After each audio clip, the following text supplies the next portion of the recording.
గుడిసెల్లోని పేదలకి స్నేహితుడయ్యే గుణముండాలి నీలో. మేడల్లోని అమ్మడికి ప్రేమికుడయ్యే పొగరుండాలి నీలో. దేశాన్నే శోకం నుంచి చీకటి నుంచి రక్షించే సైనికుడవ్వాలి. అన్ని పనుల్లోనూ శ్రామికుడల్లే పగలు రేగి కార్మికుడల్లే సముద్రంలో నావికుడల్లే ముందుకు పోతుంటే జనం మెచ్చే నాయకుడవుతావు. జగం మెచ్చే ఉత్తముడవుతావు.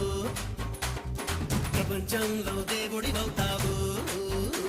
ఈ భూమి మీద అస్సలు సెస్సలు మానవుడవుతావు. ఇంతే ఇంతే